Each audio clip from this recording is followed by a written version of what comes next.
ఆ పేదల భూమిపై కోర్టు స్టే ఇచ్చింది. 80 ఏళ్ల నాటి రికార్డులు కళ్ల ముందే ఉన్నాయి. అయినా సరే అక్రమార్కులు లెక్క చేయలేదు. మహిళలని కూడా చూడకుండా జుట్టు పట్టుకుని ఈడ్చేశారు.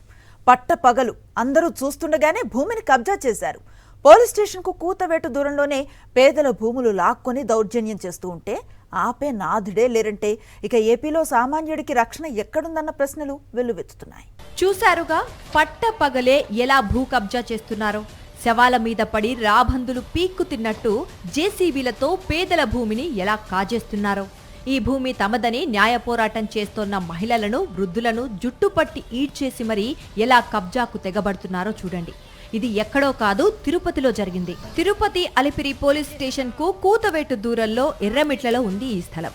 ఇదిగో ఈ వృద్ధురాలు తులసమ్మ, 85 ఏళ్ల వయసు. ఈమె భర్త నాగపట్ల సుబ్బయ్య పేరు మీద సర్వే నెంబర్ 101/3లో 1 ఎకరా 5 సెంట్లు, సర్వే నెంబర్ 105లో 2 ఎకరాలు 46 సెంట్లకు చెందిన స్థలం ఉంది. తులసమ్మ ప్రస్తుతం ఈ స్థలంలోనే రేకుల షెడ్ నిర్మించుకుని నివసిస్తున్నారు. ఏళ్లుగా న్యాయ పోరాటం చేస్తోన్న తులసమ్మ, ఆమె కుటుంబ సభ్యులపై కూటమి పార్టీలకు చెందిన కొందరు సమయం చూసుకుని మరీ రెచ్చిపోయారు. పోలీసులంతా తిరుపతి గంగమ్మ జాతరలో బిజీగా ఉండటం, కోర్టుకు వరుసగా సెలవులు రావటాన్ని ఆసరాగా చేసుకుని పట్టపగలే జేసీబీలతో రెచ్చిపోయారు. తులసమ్మ భూమిని కబ్జా చేశారు. రౌడీలు, గూండాలతో తులసమ్మతో పాటు ఆమె కుటుంబ సభ్యులపై దాడి చేశారు. తమ దగ్గర అన్ని రికార్డులు ఉన్నాయని, కోర్టు స్టే ఆర్డర్ కాపీ ఉన్నా కళ్ల ముందే భూమిని కబ్జా చేశారని తులసమ్మ కన్నీటి పర్యంతమైంది. న్యాయం చేయాలంటూ వేడుకుంటున్నారు. మమ్మల్ని కొట్టి ఈమెను కొట్టారు, నన్ను తోసేసినారు, నన్ను పట్టి ఈడ్చింది, ఒక ఆమె పట్టుకొని జుట్టు పట్టి ఈడ్చింది. చూడలేదు స్వామి. ఇప్పుడు రూము దొల్లిస్తా ఉంటే నాకు నేను కట్టుకున్నాను, నాకు దిక్కు లేదు, నా 3 బిడ్డలు చనిపోయినారు, నాకు ఇల్లు వాకిల్ లేదు, నేను ఆ ఇంట్లో ఉంటానంటే దాన్ని కడగా ఇప్పుడు తోసేసినారు.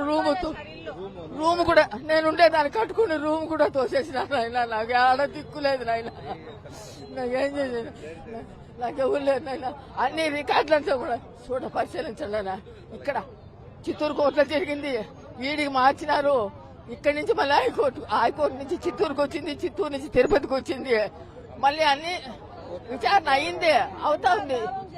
ఇప్పుడు దౌర్జన్యంగా దూరి మరి ఈ రోజే తెల్లారు లేచి మమ్మల్ని ప్రాణం తీస్తా ఉన్నారు నాయన. మమ్మల్ని నా బిడ్డలంతా నాకైతే ఎవరు చూసే దిక్కు లేదు నాయన. ఎలాంటి డాక్యుమెంట్లు లేకుండా తులసమ్మ భూమిని కబ్జా చేస్తోంటే అటు పోలీసులు గాని, ఇటు రెవెన్యూ అధికారులు గాని కనీసం కన్నెత్తి చూడలేదు. గూండాగిరి చేస్తున్నారని వేడుకున్నా పట్టించుకున్న నాథుడే లేరని వాపోతున్నారు తులసమ్మ కుటుంబ సభ్యులు. మేమందరూ ఉన్నాం సార్, అందరూ ఉన్నాము. అందరినీ మమ్మల్ని వాళ్ళని ఎంటర్ చేయలేదు, అలో చేయలేదు జేసీబీ దగ్గరికి. మీరు వెళ్ళండి, ఫస్ట్ మీరు వెళ్ళండి, మాది మీరు వెళ్ళండి అనేసి మమ్మల్ని పట్టుకొని లాక్కొని వచ్చి బయట మీరు పోతారా, మీరు వెళ్ళారంటే మేము వెళ్తాం అటనేసి దౌర్జన్యం చేసి ఏళ్ళు జుట్టుబట్టు లాగి కడుపుతా ఉంది. బాబుని జుట్టుబట్టు లాగి కొట్టారు సార్ వాళ్ళు అంతా జేసీపీ పెట్టి లోడిస్తా ఉంటే మేము పోతా ఉన్నాం. మా అబ్బాయి ఇల్లు వండుకొని కొడేస్తా ఉన్నారు జేసీపీతో పట్టుకొని. అప్పుడు మేము అడిగితే మీది కాదు మాది అనేసి జుట్లు పట్టుకు మరి పెరికేసి లాకి బయటేస్తున్నారు. మాకు తండ్రి లేదు, ఎవ్వరు లేదు, ఆమె ఒకటే, మా అబ్బా ఒకటే, మాకు ఎవ్వరు లేదు సార్. మీకే మాకు న్యాయం చేయాలి. ఎవరన్నా న్యాయం చేస్తారంటే మీరే చేయాలి సార్. ఈ గవర్నమెంట్ మాకు కూడా న్యాయం చేయలేదు సార్, పోలీసు వాళ్ళు న్యాయం చేయలేదు సార్. ఏదన్నా మీరు వీడియో వాళ్ళు ప్రభుత్వానికి తెలిపించి మాకు న్యాయం చేసి మా జాగా మాకు చూపించండి సార్. మేము మగవాళ్ళు లేరు సార్, మగవాళ్ళంతా అప్పులు చేసి కోర్టు కట్టి వాళ్ళు అలసిపోయి చచ్చిపోయారు సార్. మేము ఆడవాళ్ళు కట్టలేక దాని దగ్గరికి పోలేక పోలీసు వాళ్ళు చెప్పేదాకా స్టే ఆర్డర్ వచ్చేదాకా ఏం చేయకూడదని ఆ అప్పులో వచ్చి మమ్మల్ని ఏం వార్త మాట్లాడుతుంటే వాళ్ళకి జవాబు చెప్పుకుంటా మేము కూలి చేసుకొని మేము నిండానా సార్. మా జాగా మాకు వచ్చే మరి మీరు న్యాయం చేయండి సార్. కూటమి నేతల దౌర్జన్యంతో రోడ్డున పడింది తులసమ్మ కుటుంబం. చేసేదేమీ లేక తిరుపతి గాంధీ విగ్రహం ముందు న్యాయ పోరాటానికి దిగారు. బాధిత కుటుంబానికి సిపిఐ నాయకులు మద్దతు తెలిపారు. రెవెన్యూ అధికారులు, పోలీసులు, అధికార పార్టీ నేతలు కుమ్మక్కై పేదల భూములను లక్ష్యంగా చేసుకున్నారని సిపిఐ నేతలు మండిపడుతున్నారు.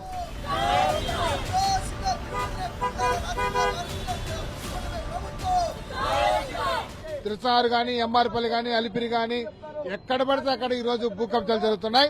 రౌడీలతో దాన్ని ఆక్యుపై చేస్తున్నారు. పోలీస్ యంత్రాంగం సపోర్ట్ చేస్తున్న అనుమానం ఉంది. రెవెన్యూ అధికారులు తెలిసి తెలియనట్టుగా ఉన్నారు. కాబట్టి ఎక్కడైతే భూ కబ్జాలు జరుగుతున్నాయో వారిపైన చట్టపరమైన పీడీ యాక్ట్ పెట్టమని ప్రభుత్వం డిమాండ్ చేస్తా ఉంటాం. ఈ తిరుపతి నగరంలో ప్రజాస్వామ్యాన్ని కాపాడండి, పవిత్రతను కాపాడండి, తిరుపతిలో ప్రశాంతమైన వాతావరణం నెలకొల్పండి, ప్రభుత్వ భూములు, ప్రైవేట్ భూములు, రెవెన్యూ భూములను కూడా మఠ భూములను కూడా కాపాడాలని చెప్పి సిపిఐగా డిమాండ్ చేస్తున్నాం. సీఎం చంద్రబాబు నాయుడు సొంత జిల్లాలోనే పేదలకు రక్షణ లేకుంటే రాష్ట్రంలో సామాన్యుడి పరిస్థితి ఏంటన్నది ఈ ఘటనతో అర్థమవుతోంది. కూటమి పాలనలో తమను అడిగేవాడే లేడన్నట్లుగా భూమాఫియా రెచ్చిపోతోందని ఆరోపిస్తున్నాయి ప్రజా సంఘాలు.